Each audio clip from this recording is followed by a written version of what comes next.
Hello and welcome to Hometown Church Online. Hope you had a great Christmas and hope you're having a wonderful holiday season. Today we have a special service for you because we have a guest teacher. We have Isaac Morrell. Isaac is from our Lakeville campus. He's not a pastor, he's a graphic designer, but he teaches regularly for our teen ministry. And I've heard a lot of his messages and I'm always encouraged by him. And today's message I really like too. He's going to be talking about rest. How do we pursue a balanced lifestyle with rest when there's always more demanded from us? I think you're going to like it. Also, coming up next week, we're going to have a special message which will set the stage for our 40-day journey coming up called 40 Days with the Word. Not 40 days in the Word, 40 days with the Word. So that's coming up next week. But now, let's begin our worship.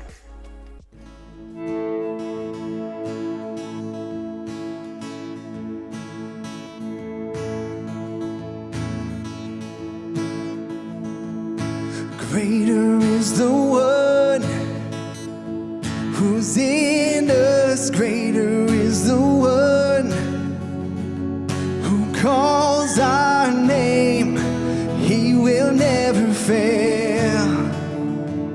Stronger is the one within us. Stronger is the one who fights for us. He will never fail. You will never fail. For your love endures forever. Oh, your love endures forever.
be the center,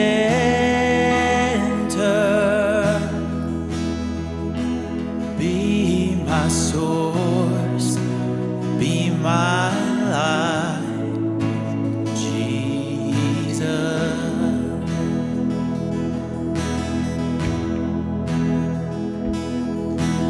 Jesus,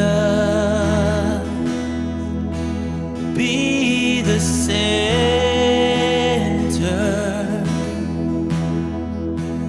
be my hope, be my song, Jesus.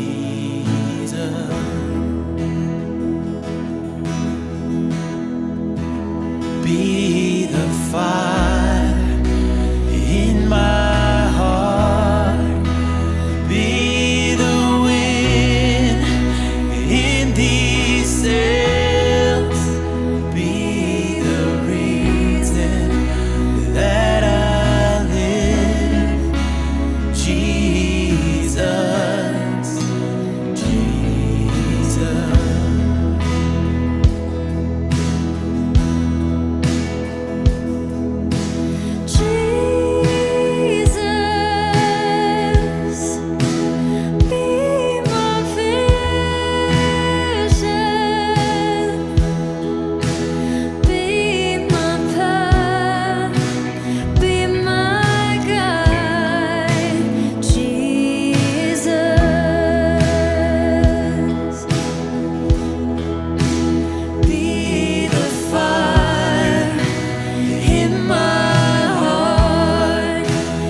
Father, we thank you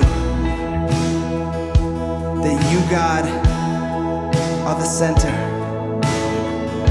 We ask that you continue to show yourself in mighty, mighty ways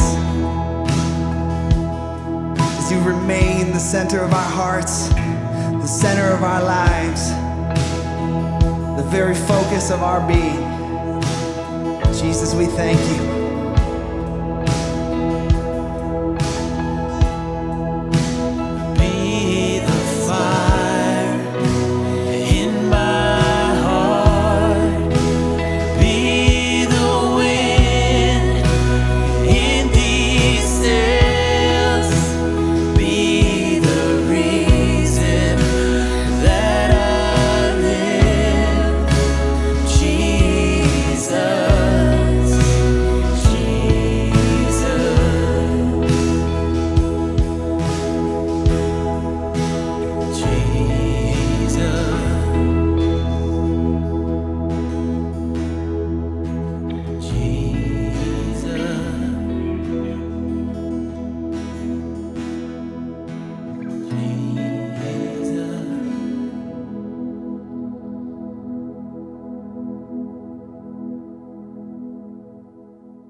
I've been fired from one job in my life, and that job was being a drawing class model. Before you jump to conclusions about why I was fired, let me explain. This was during my second year of college, and it was one of the busiest years of my life. I took a couple years of college classes while I was still in high school, so I only really got the traditional college experience of living on campus for 2.5 years. So in my second year of living on campus, it was academically my senior year. And I had this realization that my college experience of always being around my friends was going by really quickly, and I felt like I was going to miss out. So I took the opportunity to fill my schedule to the brim so that I didn't miss out. I had missed out on 2 years of the college experience, so I felt as though I had to make up for that lost time. So that semester, I had a full 18 credit course workload. I had a 16-hour per week internship. I worked a student job doing graphic design for the music department. I had another student job working as a teacher's assistant in the graphic design computer labs, helping underclassmen with their projects. And on top of those jobs, I volunteered to lead the graphic design club on campus, and I helped organize events for the departments. And I volunteered to work at the student newspaper on Saturdays. So when a professor of mine asked if I would be a model for her figure drawing class, of course I said yes. It was only 3.5 hours a week, and what was one more job on top of the 3 that I already had? And just to set the record straight, this was a Christian college, so yes, I was fully clothed for this class. But the class period that I needed to model for was the only free spot in my entire schedule. The rest of my days and nights and weekends were completely full. That year, I was also working on my senior art gallery project, and the gallery coordinator needed to schedule a block of time with me to go over the pieces in the gallery. She only needed about a half hour of my time, but because my schedule was completely booked, she suggested time after time, but there was always some sort of class or work or internship conflict. And then she asked if I was free on a Wednesday at 10:20, and I said no, that was the time I needed to model for the drawing class. She responded by immediately firing me from that job as the drawing model. And to this date, that's the only job I've been fired from. And the reason I was fired was because the words "enough is enough" were not in my vocabulary. As I tried to make the most out of my experience at college, I thought that packing more into my schedule would be the thing that made my experience better. It took someone else to step into my life and to fire me from my 4th job for me to get it through my skull that more doesn't always equal better. Someone else had to say enough is enough because I didn't know how to say it for myself. Maybe you feel like that too. In the endless effort to make the most out of our short lives on earth, we try and pack our lives full. We also think that more equals better, so we fill our schedules with work and activities and sports and pleasure because we don't know how to say enough is enough. None of these things are bad. In fact, they might even be good things. But one by one, they add up and they start to take over our lives. And then we crash and we burn out and we end up doom scrolling on our phones, or we binge watch Netflix for 8 hours straight because we're burned out and we can't sleep because of it. And then again, we look at our phones and we're hit with messages from influencers on social media that tell us we should be doing more, we should be buying more, we should be making more, we should be being more. Because then you might be enough. Just like me in college, society doesn't have the words "enough is enough" in its vocabulary. So, for you, when is enough enough? Will it be enough when you've bought enough clothes that they overflow your closet? Will it be enough when you've scrolled so much Instagram that you get to the end of the infinite scroll? Will it be enough when you've watched every angle of every game, of every play, every week? Will it be enough when you've finally caught up on that new show that all your coworkers are talking about? Will you be a good enough student when you've stayed up all night studying to ace that test? Will you be a good enough mom when your home finally looks like the Pottery Barn catalog? Will you be a good enough dad when you've driven your 12-year-old to their 1,000th soccer game? Will you be good enough when you buy that $500 driver as you try and get your golf handicap down? Will it be enough when your house, your calendar, or your garage are all completely full? Will it be enough when you have a panic attack because you don't feel like you're good enough? For me, I needed someone to step into my life and to force me to say enough is enough, to force me to slow down.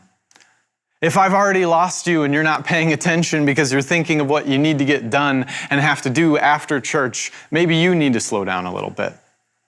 Maybe we all need to slow down a little bit. But in the Bible, God helps us slow down. He institutes a rule for his people to remind them that he is enough. God gives Moses, the leader of the Israelites, 10 commandments for his people to follow. And he gives them these commandments right after God frees them from slavery in Egypt. This is a new nation, and these are the first 10 laws for this newly created nation. And this is the fourth commandment. Found in Exodus 20, it reads, "Remember the Sabbath day to keep it holy. 6 days you shall labor and do all your work, but the seventh day is a Sabbath to the Lord your God." Now, in the 21st century, the word Sabbath has kind of fallen out of fashion. So if you don't know what it means, the word Sabbath means rest. The Sabbath is simply a full day of rest where you stop your work. And a simple day off might not seem like that big of a deal to us today, but in that time period, to a people that had just been freed from slavery, it was revolutionary. But that's not the end of the command. So let's read on. "On it you shall not do any work, you or your son or your daughter, your male servant or your female servant, or your livestock, or the sojourner who is within your gates." So we had the command, and here we have the specifics of it. Because you just know if these specifics weren't there, someone would want to weasel their way out of it or just force someone else to do their work instead. The shorter of a rule is, the more wiggle room there is for someone to escape it. But God is clear. No one shall work, not you, your servants, even your animals. Because you're more, but now we have the command, we have the specifics, but we're more likely to follow a command if we have the why. So God doesn't stop there. He gives us the command, he gives us the specifics, and he gives us the why. God says, "For in 6 days the Lord made heaven and earth, the sea and all that is in them, and rested on the seventh day. Therefore the Lord blessed the Sabbath day and made it holy." God rested when his creation was complete. And so too he tells us to rest. After he created the world and everything in it, God took a look at what he had created and said, "This is very good." So he stopped. God said, "Enough is enough." If God can create all the animals and everything on earth and all of creation in just 6 days, I'm sure what he could have created if he kept working would have been incredible. But he stopped and he rested. Now, I and you both know that the all-powerful creator of the world was not tired from creating. He did not need to rest, but he did anyway. Why? Well, God is the type of leader that when he commands you to do something, he's going to demonstrate it for you. He is going to do it himself. So he showed us how to stop working and how to say enough is enough and to rest. So he enjoyed what he created. So like God who stopped creating, we too should stop our work to enjoy what we have created. But that's not the only reason for the command. That's not the only why. In the Bible, God gives the 10 Commandments twice. The first one, which we just read in Exodus, was given to the Israelites right after he freed them from captivity. And again, he gives the 10 Commandments 40 years later to a new generation of Israelites right before they enter the Promised Land. And when God gives this command the second time, the first two parts of the command are the same. But this time, to the new audience, the last part changes. The why changes. The reason for the command is different. Not because the command itself is different, the command is the same, but the audience is different and needed a different reminder. In Deuteronomy 5, the last part of the fourth commandment says this: "Remember that you were once slaves in Egypt, but the Lord your God brought you out with his strong hand and powerful arm. That is why the Lord your God has commanded you to rest on the Sabbath day." To this new generation of Israelites before they entered the promised land, God reminds them that he is their rescuer. They were once slaves, but that was 40 years ago. That's a long time. So when God gives the command again, he reminds them that God freed them from captivity. He freed them from their slavery. And when they were slaves, they couldn't decide when to work or when to rest, but when God freed them, they could rest. Because they knew that there was nothing they could have done to free themselves. It was only God who could rescue them. So they can rest knowing that God is enough to rescue them. Sabbath rest is the act of remembering that God is enough. God was their protector, their provider, so the Israelites could rest knowing that God was on their side. They didn't need to keep working. They didn't need to keep striving because they had been freed from their captivity and freed from their slavery, and God would always be enough for them. Of course, just as God rescued the Israelites from the Egyptians when they were slaves and couldn't free themselves, so too we were captive. We were all bound by sin and we were unable to free ourselves. So God sent us a new rescuer, Jesus. And by the time Jesus came, the Israelites had taken that simple command to rest that we just read, and they had blown it completely out of proportion. According to Jewish laws by the time Jesus came on the scene, the rules had gotten so out of control that you couldn't even light a candle in your own home on Sabbath, but you could hire a Gentile to do it for you. That's convoluted, right? The religious leaders of the time had taken that simple and sacred command to rest and remember and had turned it into a time of stress and walking on eggshells. And I don't want to sound like I'm pointing fingers at them because we're guilty of this too. Take the holidays, for example. These are supposed to be a wonderful festive time where we spend quality time with our family and our loved ones, and yet we turn the holidays into stressful events where the decor has to be perfect, and the gifts have to be perfect, and the food has to be perfect. My family hosted Thanksgiving for the first time this year, and I was so worried about the turkey and the rest of the food turning out perfectly that I didn't say hello to one of our guests until she had been there for 20 minutes. In our efforts to make something perfect, we turn something sacred into something stressful. I remember my coworker was telling me one time about this little holiday tradition that she did with her kids called Elf on the Shelf. And if you don't know what this is one of Santa's helpers that spies on the kids in the house, and it comes alive at night, and it has to be in a different location of the house every morning. So every night after her kids were in bed, she had to stress to find some new hiding spot for it in some location, in some creative location, and it was just stressing her out. The pressure she was putting on herself was making Christmas worse. In an effort to make something good into something perfect, we lose the essence of what makes it good in the first place. That's what the Pharisees did. They lost sight of what made Sabbath good by putting more rules on it to try and make it perfect. So on the scene comes Jesus, and of course, as he does, he clashes with these religious leaders. Now, he clashed with them about a lot of things, but he argued with them about the Sabbath more than anything else.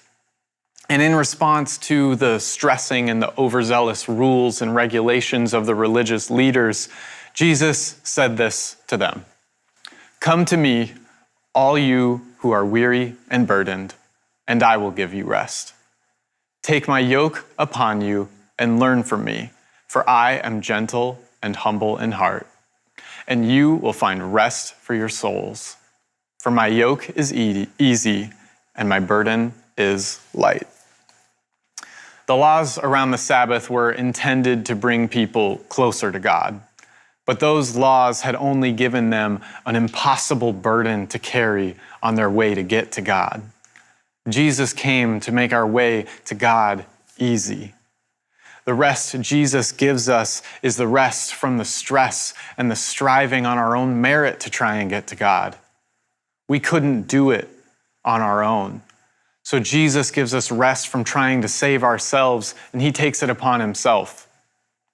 Just as the Israelites couldn't save themselves from slavery, we couldn't save ourselves from our sin. So Jesus says, relax. You can't do this yourself. Only I can do it for you. Jesus reframes the Sabbath rest from the focus on the rules and the regulation and the stress to be focused on him. So now, Sabbath rest is the act of remembering that Jesus is enough. Jesus is enough to free you from your sin. Jesus is enough to bring you into right standing with God. Not by anything you have done or could do. Jesus is the true rest because Jesus is enough. So that begs the question then, what about the Sabbath? What about the day of rest? What about commandment number 4? If Jesus came to free us from the burden of the law, if Jesus is the true rest because he frees us from our sin, what does that mean for us today? Now, obviously, we don't follow all the laws and the commands of the Old Testament today. So is the Sabbath one of those rules that we need to follow or not? Well, the Sabbath can be a hot topic of debate in Christian circles, and there's been entire Christian denominations that have split and formed because of this topic. So I'm not going to get too much into it, but the only thing I'm going to say is this.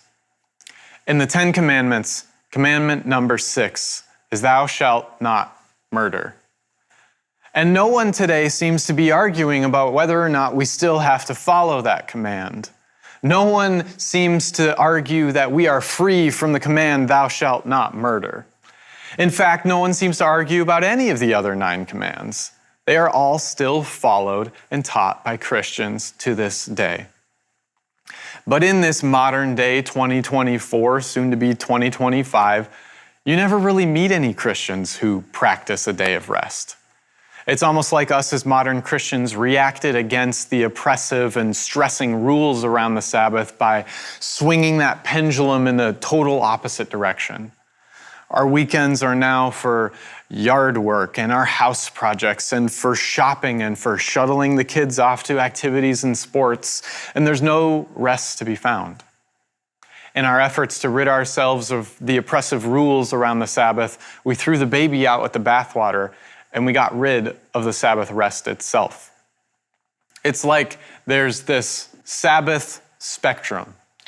And on one end of the spectrum, you have no rules around it, and that's where we are now. And of course, as humans tend to do, you fill that day with stuff. If you have no rules around it, you're gonna fill it. The stuff itself isn't inherently good or inherently bad, but if you have that space, you will fill it. No rules, no rest. But on the other extreme end of the spectrum is the Pharisaical Sabbath, that first century Sabbath, where you have so many rules around it that you can't truly rest because you're stressed the entire time about breaking the rules. Too many rules, no rest. On both ends of the spectrum, you have no true Sabbath rest. And in the middle, we find Jesus. Somewhere in the gray area between both extreme ends of the spectrum, there is true rest in Jesus. Jesus is the source of our true rest because he is enough. Time and again, Jesus broke the man-made rules around the Sabbath to heal people. So he clearly wasn't on that end of the spectrum. He clearly didn't agree with having so many rules that it got in the way of true rest. But he also isn't on this end of the spectrum. He never rebukes the practice of Sabbath altogether.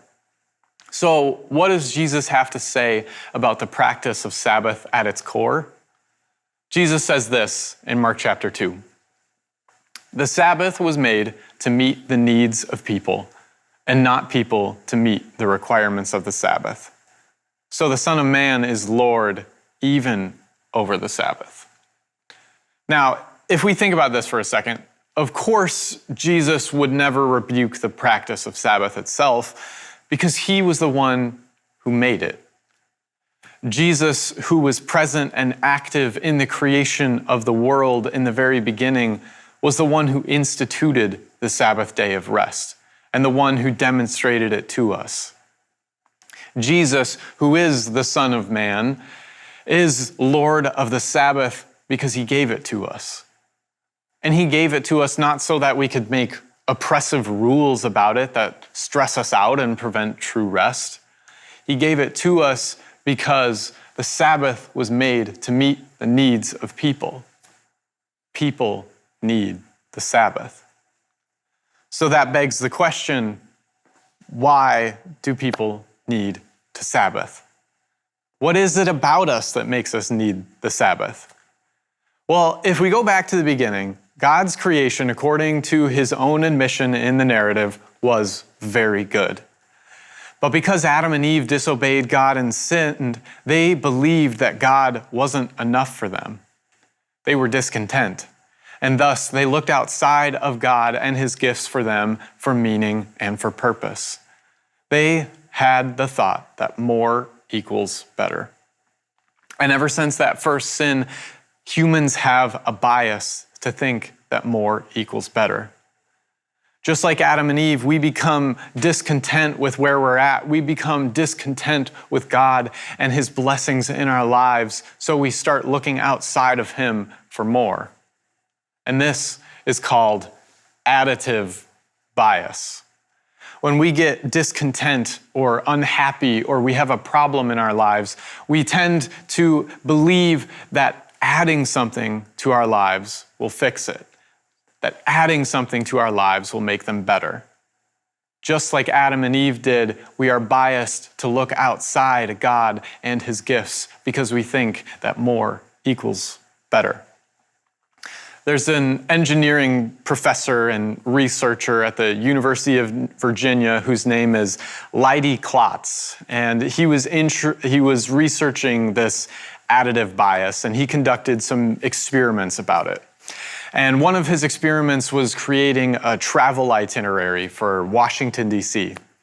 I've been to D.C., and you could spend an entire week there and still not see everything. There's a lot to do.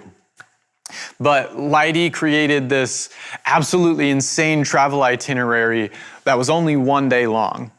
But that 1 day had more than 14 stops in it. And he takes this itinerary for his experiment and he runs it by his test subjects. And he prompts them with the questions, what would you change? How would you make this 1 day trip better? And 80% of his subjects look at that itinerary with 14 things in it and they add more. Now, this itinerary was already jam-packed, and to account for drive time, they would only be spending like 15 minutes at each stop. Not enough to enjoy it, and yet people were biased to add more because we have the bias to think that more equals better. They ignored the simple solution to making that trip itinerary better, which is to remove some stops, reduce the drive time, and give more people time to enjoy each stop. He ran another experiment to research this additive bias, and this time he builds a Lego table that was uneven. And there's 4 legs in this table, and one of the 4 legs is longer than the others, so the entire thing is unstable and uneven. He tells his subjects to fix the table, to make it stable, and 59 out of the 60 subjects in his experiment, they add more blocks to the other 3 legs to fix it. They overlooked the simple answer, which was to shorten one leg that was longer to fix the table.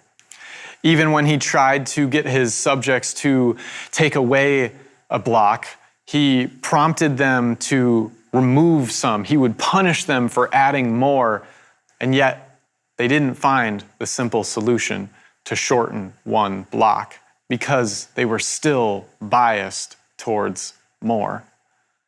Sometimes the simplest solution isn't to add, it's to subtract. Not to do more, but to do less. Leidy wrote a book called Subtract, The Untapped Science of Less, where he argues that we need to fight to overcome our additive bias. We instead should look at the world not through the lens of our natural additive bias, but we should look at the world through the principle of subtraction. Think of New Year's resolutions, right? New Year's resolutions, they always try and improve our lives to make them better. And I would estimate that about 95% of these New Year's resolutions add something to our already packed lives. We want to improve our lives, but our additive bias says we need to add something to make our lives better. But adding so much isn't making us better. It's making us worse. According to a recent Gallup poll, Americans are getting less sleep than ever before in our history. And I didn't need a poll to tell me that because I could just assume that's true. We have more access to entertainment in our pockets than ever before in the history of the world. Why would anyone want to sleep? But along with getting less sleep, we're also more stressed than ever before. And those two risk factors of a lack of sleep and high stress put you at a high risk of diabetes, of heart attack, and of stroke. A lack of sleep and high stress reduce your productivity at work, make you irritable, make you tired, make you depressed. Do you want a New Year's resolution to improve your life? Sometimes the simplest solution isn't to add, it's to subtract. Maybe you feel like a slave to your calendar and you're stressed out and you're always shuttling your kids from one activity to the next without end. The simple solution to that isn't to add yoga or a mindfulness app or another activity to keep track of. It's to subtract. Or maybe you feel like your marriage isn't what it could be and it's in trouble. And you've tried adding vacations together or even therapy or mutual hobbies to do together and nothing seems to be working. Sometimes the simple solution isn't to add. It's to do less so that you have more restful time together as a couple. It's to subtract. Call it subtraction, call it minimalism, or call it, as God calls it, to Sabbath. To stop working, striving, and stressing, and to recognize that He is enough. God rested on the seventh day because He looked at what He had made and He knew it was very good. Sabbath rest is the act of stopping and subtracting. God gave us commandment number 4 because He knows that pausing to stop and to rest is better than our additive bias for more. Why was the Sabbath given to us? The Sabbath was made because our sinful nature prevents us from saying enough is enough and resting. We Sabbath to do less so that we can remember that God is enough, that Jesus is enough. That command to rest, it's a gift. A gift to a people enslaved by the Egyptians, enslaved by their calendars, enslaved by their obligations, and enslaved by their additive bias. Sabbath rest is a gift. So, if Sabbath is a gift, what do you do with a gift? Well, it depends on the gift, of course. Maybe if it's a gift that you don't want or you don't need, you politely say thank you and then you stuff it away in a closet, or maybe you re-gift it or you donate it. But if it's a good gift, if that gift is something you really need, you use it. And as you use that gift, it reminds you of the one who gave it to you.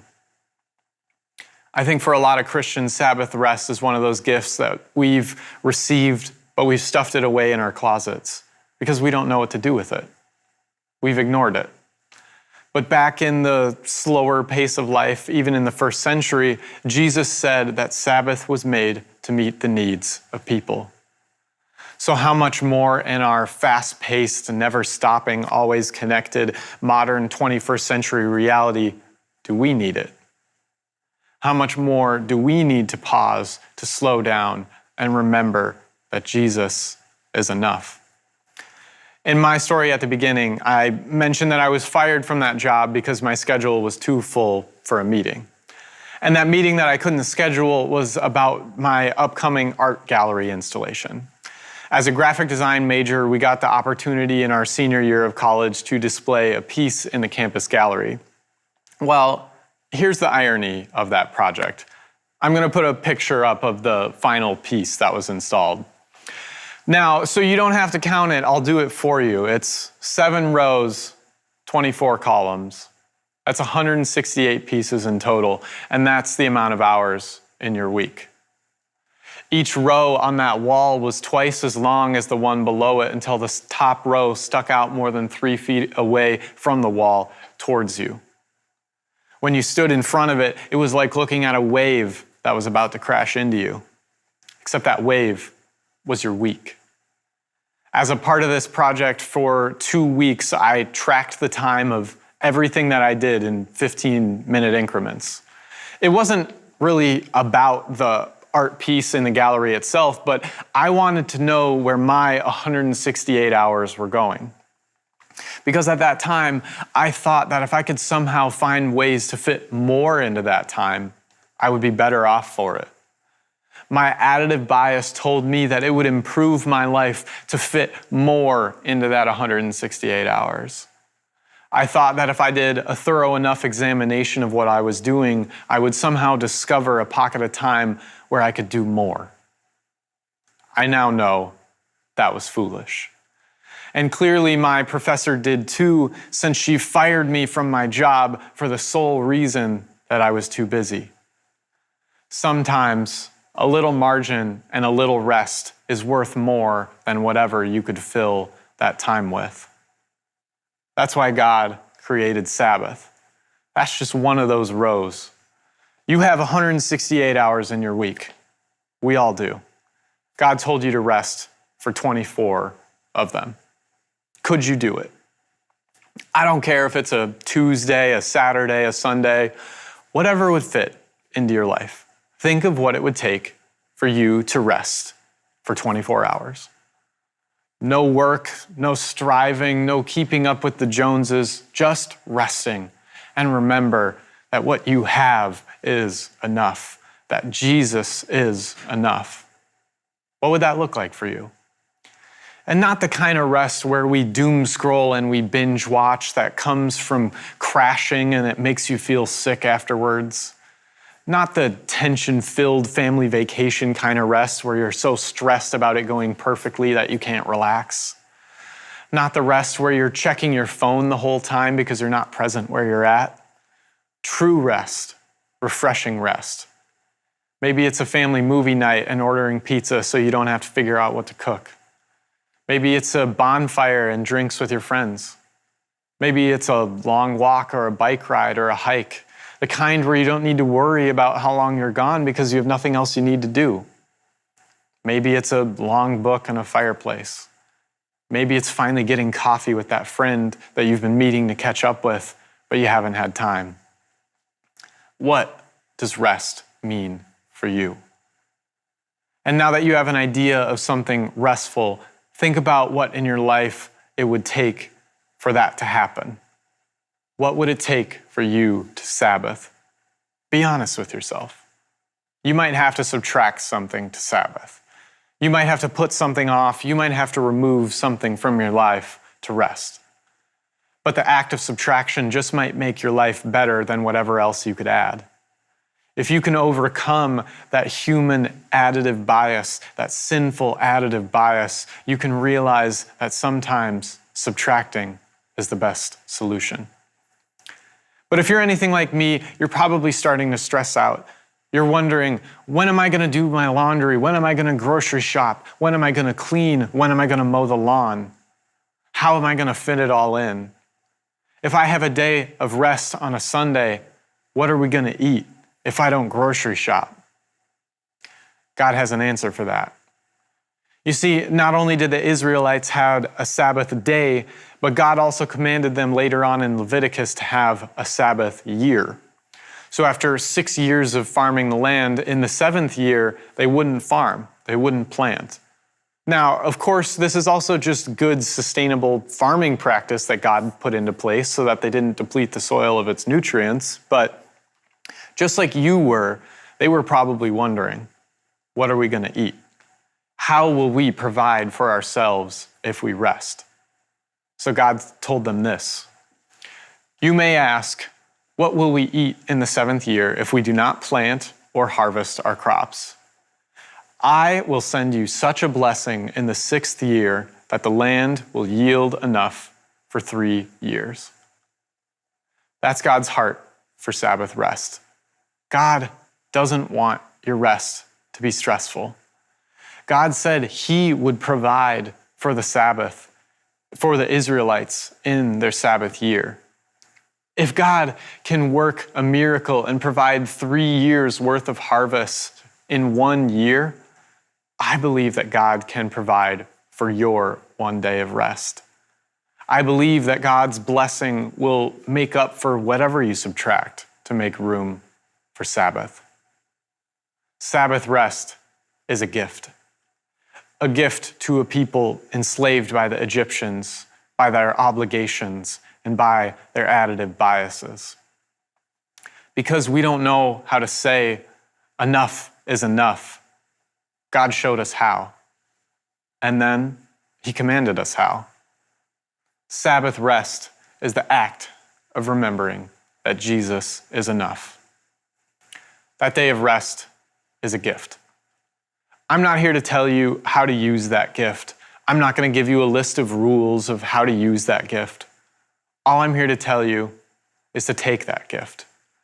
Pull it out of the closet if that's where you have it. Dust it off if you haven't used it in a while, and use it. And then, when you use it, see how God uses it. Let's pray. Lord, we thank you for the gift of Sabbath. We thank you that you care enough to let us rest and that you commanded us to rest because we don't know how. We don't know how to stop striving, to stop working, to stop stressing, and we thank you that you showed us how. I pray that each one of us would take a look at our lives and that you would help us to Sabbath, that you would help us to rest and remember that you are enough. We thank you for your gift of Sabbath.